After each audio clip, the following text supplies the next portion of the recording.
Subhanallah, saudaraku semua yang hadir di ruang ini, izinkan saya membuka dengan sebuah pertanyaan yang sederhana namun sangat dalam. Pernahkah engkau merasa doa-doamu begitu berat naik ke langit? Pernahkah engkau bertanya-tanya, mengapa doa Rasulullah selalu diijabah oleh Allah, sementara kita sering merasa doa kita seperti berhenti di langit-langit rumah? Dan hari ini kita akan membedah satu rahasia besar. Rahasia yang membuat Rasulullah tidak hanya menjadi seorang nabi, tetapi juga teladan bagi semua umat yang merindukan kedekatan dengan Allah. Rahasia itu adalah tahajud, ya salat di sepertiga malam yang sunyi, salat yang membuat doa tidak pernah ditolak, salat yang menjadi pintu bagi keberkahan tanpa batas. Sebelum kita masuk lebih dalam, izinkan saya menyapa Anda semua. Terima kasih telah hadir, terima kasih telah singgah, dan terima kasih sudah mau menyisihkan waktu untuk bersama-sama belajar. Saya percaya kehadiran Anda di sini bukanlah kebetulan. Tidak ada satupun yang benar-benar kebetulan dalam hidup seorang hamba. Allah selalu punya cara untuk mempertemukan hati-hati yang sedang mencari cahaya. Dan saya yakin hati Anda sedang dipanggil untuk menemukan makna tahajud sebagaimana diajarkan oleh Rasulullah. Karena itu, sebelum melangkah lebih jauh, mari kita buat janji bersama. Jika Anda merasakan energi positif dari perjalanan ini, tuliskan angka 77 di kolom komentar. Angka ini bukan sekadar angka tapi simbol. Simbol bahwa kita sedang sama-sama menyalurkan energi syukur, energi cinta, dan energi doa ke langit Allah. Semakin banyak yang menuliskan angka 77, semakin kuat pula getaran positif yang kita bangun bersama. Saudaraku semua, tahajud Rasulullah bukan sekadar salat sunnah. Ia adalah detik-detik paling intim, paling pribadi, dan paling sakral antara seorang hamba dengan Rabb-Nya. Malam itu sunyi, dunia terlelap, tidak ada riuh, tidak ada sorak-sorai, hanya ada bisikan hati, desir angin malam, dan cahaya bulan yang malu-malu menyingkap. Di saat itulah Rasulullah bangun, meninggalkan ranjangnya yang hangat, beranjak dari mimpi indahnya, lalu menuju wudhu. Bayangkan detiknya, air yang dingin menyentuh wajah beliau. Bukan sekadar menyegarkan tubuh tetapi membasuh jiwa. Setiap basuhan adalah doa.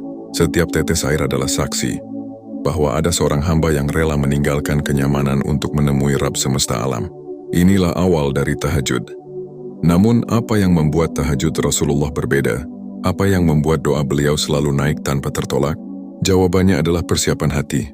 Rasulullah tidak hanya bangun malam lalu salat. Beliau mempersiapkannya jauh sebelum malam tiba. Dari siang hari beliau menjaga lisannya dari keluhan. Dari sore hari beliau menata hatinya agar tidak membawa dendam. Dari malam hari beliau tidur lebih awal, bukan tenggelam dalam hiburan, melainkan menyiapkan tubuh agar kuat berdiri di hadapan Allah. Tahajudnya Rasulullah bukan sekadar ibadah tambahan, melainkan kebutuhan batin. Bagi beliau tahajud adalah sumber energi spiritual, sumber kekuatan dakwah, dan sumber ketenangan jiwa. Saudaraku, mari kita renungkan sejenak. Kita sering berkata, doaku tidak terkabul. Tetapi sudahkah kita menyiapkan hati seperti Rasulullah? Sudahkah kita membersihkan jiwa dari keluh kesah sebelum datang ke hadapan Allah? Karena tahajud bukan sekadar soal waktu, tapi soal kesiapan hati. Mari kita kembali sejenak pada kisah indah dari Aisyah radhiyallahu anha. Beliau bercerita bahwa Rasulullah sering berdiri lama sekali dalam tahajud, sampai-sampai kedua kakinya bengkak karena menahan tubuh dalam berdiri. Melihat itu Aisyah berkata dengan penuh cinta, "Wahai Rasulullah, bukankah engkau sudah diampuni dosanya, baik yang lalu maupun yang akan datang? Mengapa engkau masih bersusah payah seperti ini?" Rasulullah menjawab dengan senyum, dengan kata-kata yang membuat hati kita bergetar hingga hari ini. "Afala akun abdan syakura?" Dikaruniai sehingga menjadi hamba yang bersyukur. Subhanallah. Tahajud Rasulullah bukan karena dosa, bukan karena kekurangan, tapi karena syukur. Itulah rahasia pertama yang membuat doanya tak pernah tertolak. Karena syukur membuka pintu langit, sementara keluh kesah sering menutupnya. Bayangkan seorang nabi yang sudah dijamin surga, masih berdiri lama hanya untuk bersyukur. Lalu bagaimana dengan kita?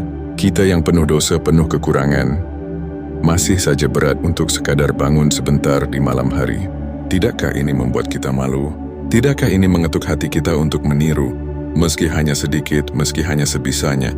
Saudaraku, tahajud Rasulullah adalah pengajaran hidup, bahwa doa tidak hanya tentang permintaan tapi tentang rasa syukur. bahwa kedekatan dengan Allah bukan hanya ketika kita sedang butuh, tapi bahkan ketika kita sudah cukup. Itulah sebabnya doa Rasulullah tak pernah ditolak, karena doa itu lahir dari hati yang penuh syukur, bukan hanya dari mulut yang penuh permintaan. Disinilah kita perlu berhenti sejenak, merenung. Bagaimana tahajud kita selama ini? Apakah kita hanya datang kepada Allah ketika sedang terdesak, lalu melupakannya ketika lapang? Atau apakah kita sudah belajar mendatangi Allah dengan rasa syukur, dengan cinta, dengan kerendahan hati? Sebagaimana Rasulullah mencontohkannya. Saudaraku semua, jika hati ini tergerak, jangan biarkan panggilan itu hilang begitu saja. Tuliskan angka 77 di kolom komentar sekarang juga. Sebagai tanda kita siap menyalurkan energi positif, sebagai tanda kita ingin belajar meniru Rasulullah dalam tahajud. Angka itu akan menjadi doa kita bersama.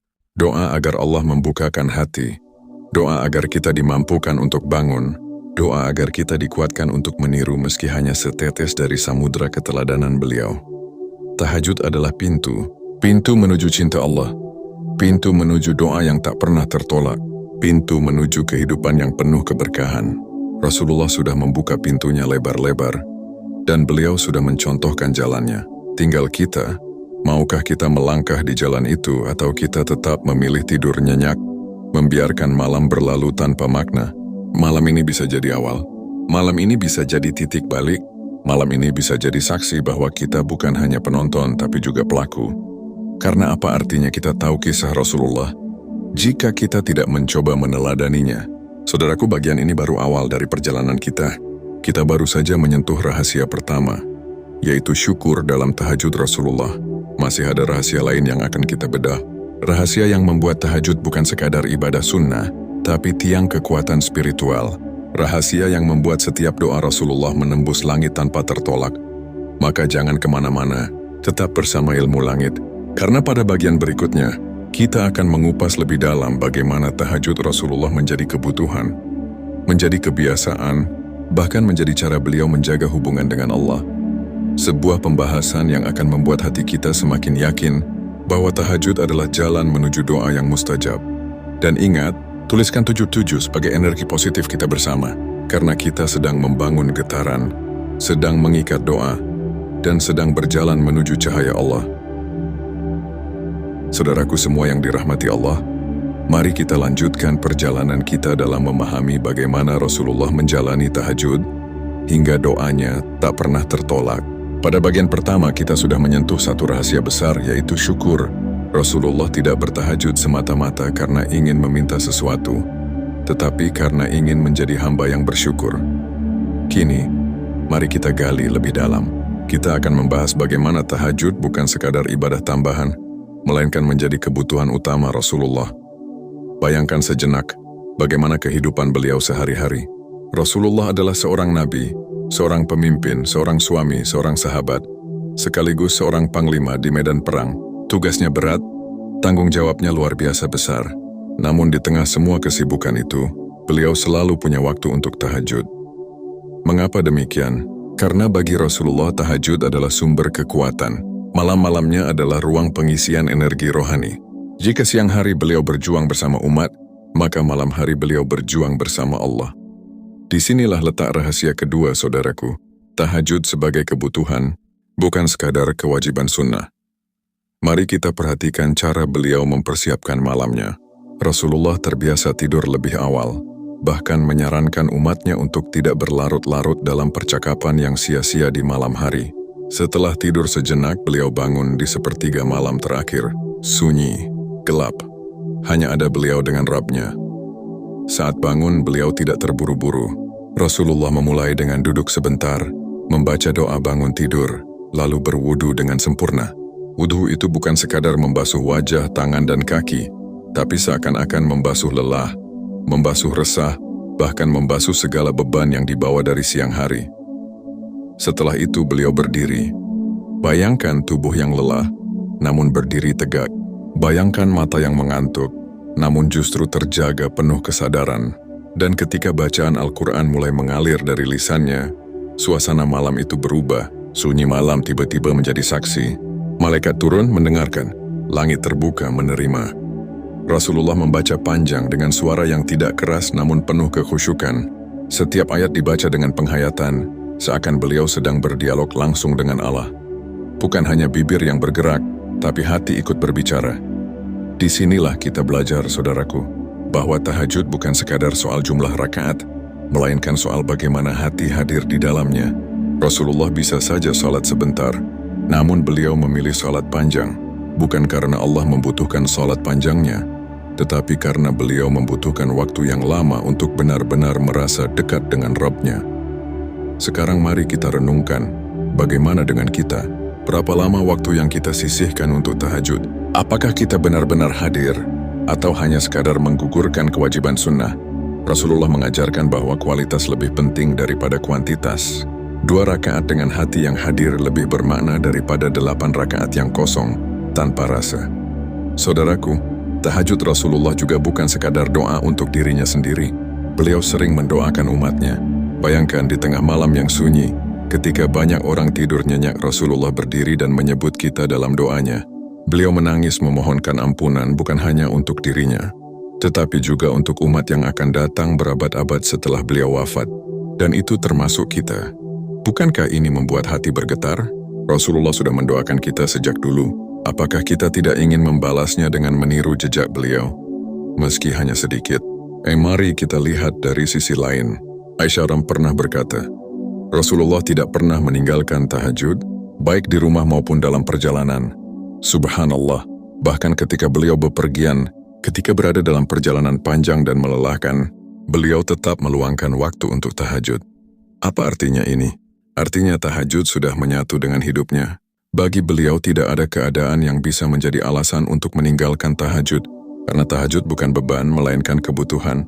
Coba kita bandingkan dengan diri kita. Sedikit saja lelah kita tinggalkan tahajud, sedikit saja sibuk kita merasa tahajud terlalu berat. Padahal justru di saat lelah dan sibuk itulah tahajud paling dibutuhkan, karena tahajud adalah sumber kekuatan. Rasulullah yang sudah kuat secara fisik dan spiritual saja masih merasa butuh tahajud. Lalu bagaimana dengan kita yang sering rapuh, sering goyah, sering lemah menghadapi ujian hidup? Saudaraku, mari kita lihat dari sudut pandang doa. Doa Rasulullah selalu diijabah. Salah satu rahasianya adalah karena beliau berdoa di waktu tahajud. Rasulullah bersabda, pada sepertiga malam terakhir, Allah turun ke langit dunia lalu berfirman, siapa yang berdoa kepadaku, maka akan aku kabulkan. Siapa yang meminta ampun kepadaku, maka akan aku ampuni. Siapa yang meminta kepadaku, maka akan aku beri. Inilah janji Allah. Janji yang Rasulullah pahami betul, sehingga beliau selalu hadir di sepertiga malam terakhir. Bayangkan Allah sendiri yang turun untuk mendengar doa hambanya. Apakah ada waktu lain yang lebih mulia daripada itu? Disinilah rahasia kedua kita temukan. Rasulullah selalu hadir di momen ketika Allah sedang membuka pintu langit. Maka tidak heran jika doa beliau tidak pernah tertolak, karena beliau berdoa di saat yang paling tepat, di waktu yang Allah sendiri janjikan sebagai waktu mustajab. Saudaraku, mari kita berhenti sejenak dan merenung. Berapa banyak waktu kita habiskan untuk scroll media sosial di malam hari? Berapa banyak waktu kita gunakan untuk hal-hal yang tidak ada manfaatnya? Padahal di waktu itu pintu langit sedang terbuka lebar. Allah sedang menanti. Malaikat sedang mencatat, tetapi kita sering melewatkannya begitu saja. Coba kita bandingkan, Rasulullah menggunakan waktu itu untuk berdiri di hadapan Allah, sementara kita sering menggunakannya untuk sekadar hiburan sesaat. Wajar jika doa kita sering terasa tertahan, karena kita belum benar-benar hadir di waktu yang tepat, dengan cara yang tepat. Saudaraku, jika hati ini sedang bergetar, jangan biarkan getaran itu hilang. Tuliskan angka 77 di kolom komentar sekarang juga. Angka itu adalah simbol bahwa kita ingin ikut hadir di sepertiga malam terakhir. Simbol bahwa kita ingin menyalurkan energi positif bersama-sama.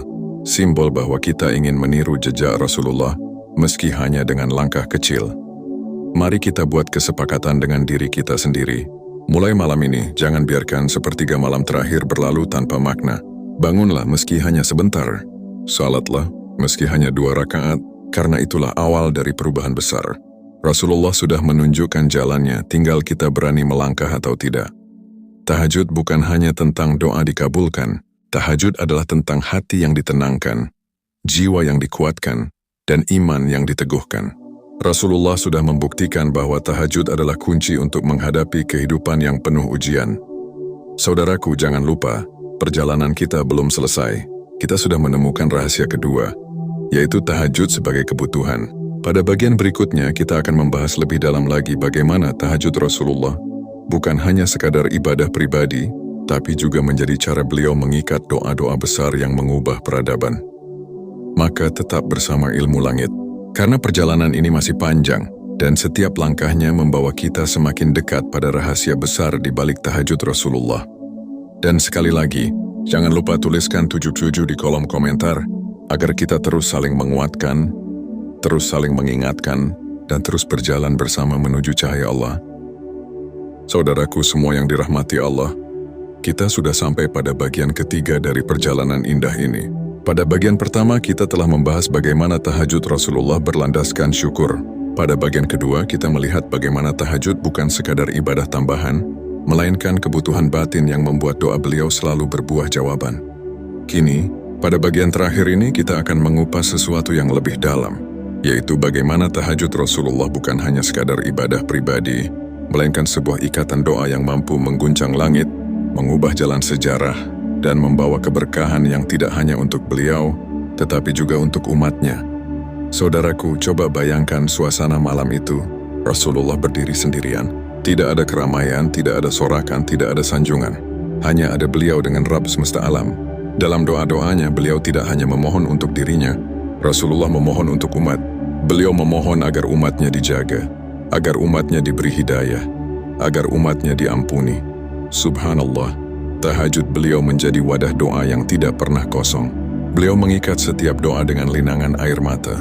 Air mata itu jatuh bukan karena sedih duniawi, tetapi karena rindu yang dalam kepada Allah, sekaligus rasa cinta yang luas kepada umatnya.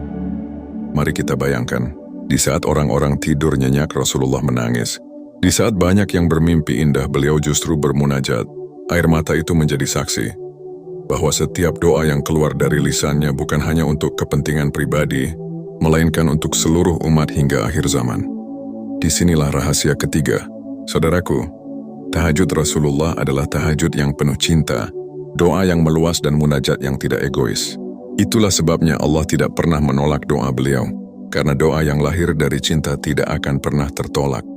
Sekarang mari kita tanyakan pada diri kita, bagaimana doa-doa kita selama ini? Apakah hanya untuk diri sendiri? Apakah hanya berisi permintaan tentang rezeki, jodoh, atau masalah pribadi? Rasulullah mengajarkan bahwa doa yang paling kuat adalah doa yang juga mencakup orang lain, doa yang tidak egois, doa yang meluas mendoakan orang tua, sahabat, saudara, bahkan orang-orang yang tidak kita kenal. Ketika hati kita meluas dalam doa, saat itulah langit ikut terbuka. Rasulullah menunjukkan jalannya. Beliau tidak hanya berkata, tetapi mencontohkan dengan air mata yang jatuh di malam-malam panjangnya. Saudaraku, mari kita perhatikan satu lagi kisah. Suatu ketika Rasulullah pernah sholat tahajud hingga beliau menangis begitu hebat, sampai janggutnya basah oleh air mata. Bahkan tanah tempat beliau bersujud ikut basah. Ketika ditanya mengapa beliau menangis padahal beliau sudah dijamin surga, Rasulullah menjawab bahwa beliau sedang merenungi ayat-ayat Allah, sedang memikirkan umatnya, dan sedang merasa kecil di hadapan kebesaran Rabb semesta alam. Apakah kita pernah merasakan sholat seperti itu? Sholat yang membuat kita menangis bukan karena dunia, tapi karena Allah. Sholat yang membuat kita merasa kecil sementara Allah begitu besar. Inilah yang membedakan tahajud Rasulullah dengan tahajud kebanyakan manusia. Beliau tidak hanya menjalani tahajud, beliau melebur di dalamnya. Setiap rakaat bukan sekadar gerakan, tetapi percakapan. Setiap sujud bukan sekadar ritual, tetapi pengakuan. Setiap doa bukan sekadar permintaan, tetapi pengabdian. Saudaraku, jika ingin doa kita ikut menembus langit, maka ikutilah pola ini. Jangan hanya berdoa untuk diri sendiri. Perluas doa kita. Masukkan orang tua kita, keluarga kita, tetangga kita, bahkan saudara-saudara kita yang sedang diuji di tempat lain. Semakin luas doa kita, semakin besar pula keberkahan yang Allah turunkan. Sekarang mari kita renungkan sebuah perumpamaan. Doa yang egois itu ibarat api kecil, yang hanya menghangatkan diri sendiri. Tetapi doa yang meluas itu seperti cahaya matahari, yang sinarnya menjangkau banyak orang. Rasulullah memilih menjadi matahari, dan itulah yang membuat beliau tidak pernah kehilangan cahaya. Saudaraku, mari kita kaitkan dengan kehidupan kita sehari-hari. Berapa banyak masalah yang kita hadapi, berapa banyak beban yang kita pikul. Kadang kita merasa doa kita tidak terkabul, tetapi bisa jadi bukan karena Allah tidak mau menjawab, melainkan karena doa kita terlalu sempit. Coba perluas, coba masukkan nama orang lain, coba sisipkan doa untuk kebaikan bersama. Siapa tahu justru karena doa itu, Allah membuka jalan bagi doa-doa pribadi kita. Rasulullah mengajarkan, semakin luas doa, semakin besar kekuatan spiritualnya. Tahajud beliau menjadi bukti nyata.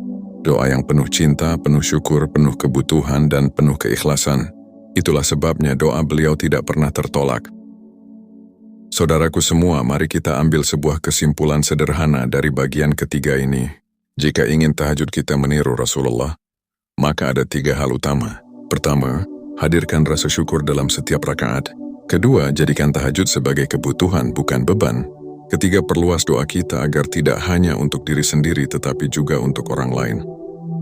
3 hal inilah yang menjadi kunci, syukur, kebutuhan, dan cinta. Dengan 3 kunci ini, doa Rasulullah selalu menembus langit, selalu mendapat jawaban, selalu berbuah keberkahan. Saudaraku, jika Anda merasakan getaran dari kisah ini, jangan biarkan ia hilang begitu saja. Tuliskan angka 77 di kolom komentar sekarang juga.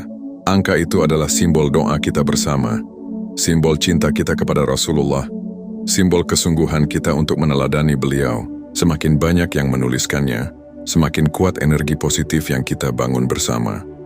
Dan ingat, perjalanan kita tidak berhenti di sini. Setelah bagian ini, kita akan masuk pada kesimpulan yang akan merangkum semua rahasia tahajud Rasulullah. Kesimpulan yang akan mengikat hati kita, membuka mata kita, dan mendorong kita untuk benar-benar menghidupkan malam dengan cara yang diajarkan oleh kekasih Allah. Maka jangan kemana-mana, tetaplah bersama Ilmu Langit, karena setelah ini, kita akan menutup dengan satu kesimpulan panjang, yang insya Allah akan menjadi motivasi terbesar bagi kita semua untuk bangun malam, bersujud, dan berdoa. Dan sekali lagi, saudaraku, tuliskan angka 77 sekarang juga, agar kita semua terhubung dalam doa, terikat dalam energi positif, dan berjalan bersama menuju ridha Allah. Saudaraku semua, kita sudah menempuh perjalanan panjang bersama dalam pembahasan tentang tahajud Rasulullah, tentang doa yang tak pernah tertolak, tentang rahasia kekuatan spiritual yang tidak hanya membuka pintu langit, tetapi juga menembus dinding-dinding hati kita sendiri. Mari kita berhenti sejenak, menarik napas dalam-dalam, lalu merenungkan apa yang sebenarnya kita dapatkan dari perjalanan ini. Pertama-tama, izinkan saya kembali mengucapkan terima kasih yang tulus untuk setiap dari kalian yang setia mendengarkan hingga akhir. Percayalah, tidak ada yang kebetulan dalam hidup, tidak ada yang tanpa takdir, termasuk hadirnya kalian di sini, menyimak narasi panjang ini. Ini adalah bagian dari kasih sayang Allah, bagian dari panggilan lembutnya agar hati kita semakin dekat kepadanya. Coba kita pikirkan, mengapa tema tahajud selalu mengguncang hati? Mengapa setiap kali kita membicarakan sepertiga malam, kita merasa ada getaran halus yang sulit dijelaskan? Jawabannya sederhana, karena tahajud bukan sekadar ibadah biasa, ia adalah undangan pribadi dari Allah. Sebuah pertemuan eksklusif yang hanya disiapkan bagi hamba-hamba yang mau bangun, meninggalkan nyamannya tidur, lalu menghadap sang pemilik malam dengan penuh kerendahan hati. Ingatlah, Rasulullah tidak pernah meninggalkan tahajud, bahkan dalam keadaan paling sulit sekalipun. Ketika beliau sakit, beliau tetap berusaha melaksanakannya sambil duduk. Ketika beliau dalam perjalanan, beliau tetap menjaga qiyamul lail dengan semampunya. Seakan-akan tahajud adalah nafas kedua bagi beliau, sesuatu yang tidak bisa dilepas, sesuatu yang mengikat erat hubungan beliau dengan Rabb-Nya.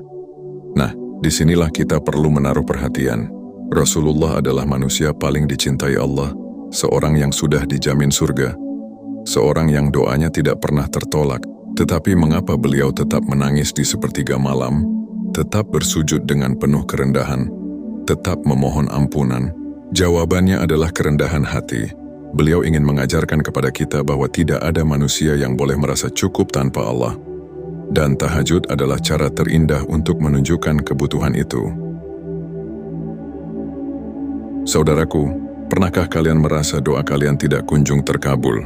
Pernahkah kalian merasa langit seolah tertutup, jalan seolah buntu, hidup seolah berputar tanpa arah? Maka periksalah tahajudmu. Periksalah bagaimana kau memperlakukan sepertiga malam. Mungkin disitulah jawabannya. Kalau Rasulullah yang begitu mulia saja selalu menjaga tahajudnya, bagaimana dengan kita yang penuh dosa ini? Kita yang sering lalai, sering lupa, sering sibuk dengan dunia. Justru kita yang paling butuh tahajud. Kita yang paling perlu menangis di hadapan Allah. Kita yang paling harus mengetuk pintu langit di malam sunyi. Lalu, apa sebenarnya kekuatan dari tahajud hingga doa menjadi mustajab? Pertama, tahajud mengikis ego. Saat orang lain terlelap, kita memilih berdiri di hadapan Allah. Itu adalah pernyataan bahwa kita rela meninggalkan kesenangan dunia demi mendekat kepadanya. Kedua, tahajud adalah saat doa tidak berlapis hijab. Saat sepertiga malam, Allah turun ke langit dunia dan berkata, "Siapa yang berdoa akan aku kabulkan. Siapa yang meminta ampun akan aku ampuni. Siapa yang berharap akan aku penuhi." Bayangkan sang raja di atas segala raja turun untuk mendengarkan bisikan kita. Bukankah itu terlalu agung untuk kita sia-siakan?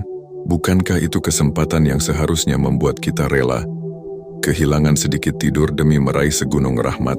Namun, jangan salah, tahajud bukan hanya tentang doa yang terkabul. Ia juga tentang jiwa yang semakin tenang, hati yang semakin damai, langkah hidup yang semakin ringan. Bukankah kita sering merasa gelisah tanpa sebab? Bukankah kita sering merasa kosong di tengah keramaian? Nah, tahajud adalah obatnya. Ia mengisi ruang-ruang kosong itu dengan cahaya. Ia menyalakan kembali semangat yang padam. Ia menyembuhkan luka-luka yang tak terlihat. Mari kita tarik benang merah dari semua bagian pembahasan ini. Rasulullah mengajarkan kepada kita 3 hal penting melalui tahajudnya. Pertama, ketekunan. Beliau tidak pernah berhenti tahajud, baik dalam suka maupun duka. Kedua, ketulusan. Beliau menangis bukan untuk dilihat manusia, tapi murni karena rindu kepada Allah. Ketiga, keyakinan. Beliau percaya sepenuhnya bahwa setiap doa akan mendapat jawaban, meski jawabannya tidak selalu datang sesuai keinginan, melainkan sesuai kebutuhan terbaik kita. Sekarang mari kita refleksikan ke dalam diri kita. Sudahkah kita tekun menjaga sepertiga malam? Ataukah kita masih kalah oleh kantuk? Sudahkah kita tulus dalam doa? Ataukah kita masih terjebak pada sekadar rutinitas? Sudahkah kita yakin kepada jawaban Allah? Ataukah kita masih sering ragu? Ingatlah, setiap tangisan kita di malam hari tidak pernah sia-sia. Setiap sujud kita, setiap doa lirih kita, setiap istighfar kita, semuanya tercatat rapi di sisi Allah. Mungkin kita tidak langsung melihat hasilnya besok pagi, tapi percayalah, ia akan datang tepat pada waktunya. Seperti benih yang butuh waktu untuk tumbuh, begitu pula doa kita butuh waktu untuk menampakkan hasil. Dan disinilah kita harus kuat, karena kadang ujian hidup justru datang untuk menguji ketekunan doa kita. Kalau doa langsung terkabul setiap kali diminta, apakah kita akan tetap bangun di sepertiga malam? Ataukah kita hanya akan beribadah demi kebutuhan dunia? Maka seringkali Allah menunda jawaban agar kita tetap berpegang padanya. Saudaraku, malam adalah saksi bisu. Ia menyimpan cerita antara kita dan Allah. Dan tahajud adalah rahasia terbesar yang menjadikan malam itu begitu berharga. Tidak ada yang tahu betapa deras air mata yang kita tumpahkan. Tidak ada yang tahu betapa berat doa yang kita panjatkan. Tetapi Allah tahu, itulah keindahan tahajud. Ia adalah ibadah yang paling rahasia, paling pribadi, paling jujur. Sekarang saya ingin mengajak kalian semua menyalurkan energi positif dengan mengetik angka 77 di kolom komentar. Bukan sekadar angka, tapi simbol tekad kita bersama. Tekad untuk lebih mencintai sepertiga malam. Tekad untuk lebih tekun menjaga tahajud. Tekad untuk tidak lagi menjadikan doa sebagai cadangan terakhir, melainkan senjata utama. Karena hidup ini singkat, dunia ini sementara. Yang abadi hanyalah Allah dan apa yang kita bawa pulang kepadanya. Dan percayalah, salah satu bekal terbaik itu adalah tangisan kita di sepertiga malam. Doa kita yang tulus, dan sujud kita yang penuh cinta. Maka, jangan remehkan kekuatan tahajud. Jangan remehkan air mata yang jatuh di malam sunyi. Jangan remehkan doa yang kita panjatkan saat dunia tidur. Karena bisa jadi, itulah yang menyelamatkan kita moing. Itulah yang membuka pintu rezeki kita. Itulah yang menolak bala. Itulah yang menjadi cahaya di kubur. Itulah yang mengangkat kita di hari kiamat. Mari kita jadikan tahajud sebagai sahabat setia, bukan tamu sesekali. Mari kita jadikan tahajud sebagai kebutuhan, bukan beban. Mari kita jadikan tahajud sebagai jalan hidup, bukan pilihan cadangan. Dan pada akhirnya mari kita jadikan Rasulullah sebagai teladan utama dalam setiap sujud kita, dalam setiap doa kita, dalam setiap tetes air mata kita. Sebab, siapa lagi yang lebih layak kita contoh selain beliau? Beliau sudah menunjukkan jalan, beliau sudah mengajarkan cara. Tinggal kita, maukah kita mengikuti jejak itu? Ataukah kita tetap sibuk dengan dunia hingga lupa pada Sang Pencipta? Saudaraku semua, semoga narasi panjang ini menjadi pengingat yang kuat bahwa kita tidak hadir di sini secara kebetulan, bahwa Allah sedang menuntun kita menuju jalan yang lebih dekat dengannya, bahwa sepertiga malam adalah pintu emas yang tidak boleh kita biarkan tertutup. Akhir kata, saya doakan kalian semua diberi kekuatan untuk istiqamah dalam tahajud, diberi ketulusan dalam doa, dan diberi keyakinan dalam hati. Semoga setiap malam kita menjadi saksi cinta kepada Allah. Semoga setiap sujud kita menjadi cahaya di dunia dan akhirat. Dan ingatlah, Rasulullah telah menunjukkan jalannya. Tinggal kita yang memilih apakah ingin mengikuti atau meninggalkan. Subhanallah, betapa indahnya rahasia malam. Betapa besar hadiah yang Allah simpan di dalamnya. Mari kita raih, mari kita genggam, mari kita hidupkan. Karena sesungguhnya, tidak ada doa yang sia-sia di hadapan Allah. Tidak ada tahajud yang kosong tanpa balasan. Tidak ada air mata yang dibiarkan jatuh tanpa arti. Semua akan berbuah indah pada waktunya.